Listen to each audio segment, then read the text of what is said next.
But if there is a tendency for centralization, it seems it's perfectly democratically legitimized.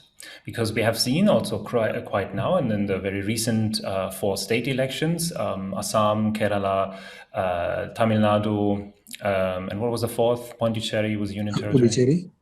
Yeah. Yeah. I'm sure we're forgetting one right now, but what we could see, West Bengal, of course. West Yeah, Bengal yeah. was one of the And most Puducherry. significant improvements for the BJP. So it seems like decentralization is exactly what the voters in India want. So these, I mean, we have seen, of course, these were elections with a very heavy focus on regional parties. And the regional parties were also the ones emerging victorious. So one could say, or I would ask you now, is this a sign of a vibrant and strong federalism, or whether the success is treacherous? And there I would like to go back to my observation that in all these assembly elections, BJP managed to at least hold a certain level of seats, or even significantly gained. So, what were your observations on this? Indeed, Volker, the outcomes of recent assembly elections have been very interesting in all four states and one union territory, which is half state because it has legislative assembly, and that's why elections were held over there. So, but the results are particularly interesting in the case of West Bengal, where Mamata Banerjee has staged a comeback as a chief minister for the third consecutive term. Having said this, the broader lesson that we can draw from these elections is that regional parties are very much in the game. And if they deliver regional development and raise living standards and focus on local issues that matter most at the regional level, then they can deliver a blow to the electoral juggernaut of the BJP. This is clear from West Bengal and Kerala, where regional parties have returned to power. The second lesson that we can draw from the result, from these assembly election results, is that Indian voters adopt the yardstick of competence in both national as well as in state elections. So they tend to vote for nationally competent parties in national elections and regionally competent parties in regional elections. This logic, if you look closely, explains all the results.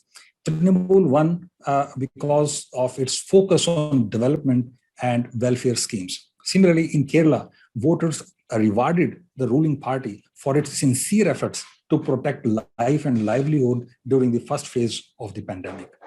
Although communal polarization played a role in Assam, yet various surveys have shown that the people in Assam were generally happy with the incumbent BJP's performance at the state level.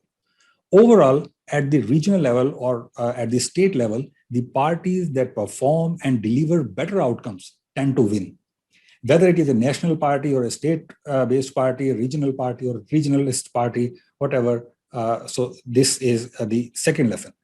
The third lesson, I would say, is that if the BJP is to be countered at the national level, a strong alternative all-Indian narrative needs to be articulated.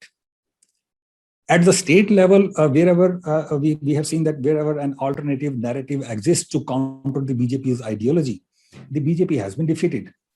Mamata Banerjee in West Bengal has demonstrated that in this election, and previously Arvind Kejriwal in Delhi also demonstrated the same. However, in order to contest national elections, a pan-Indian party organization is required.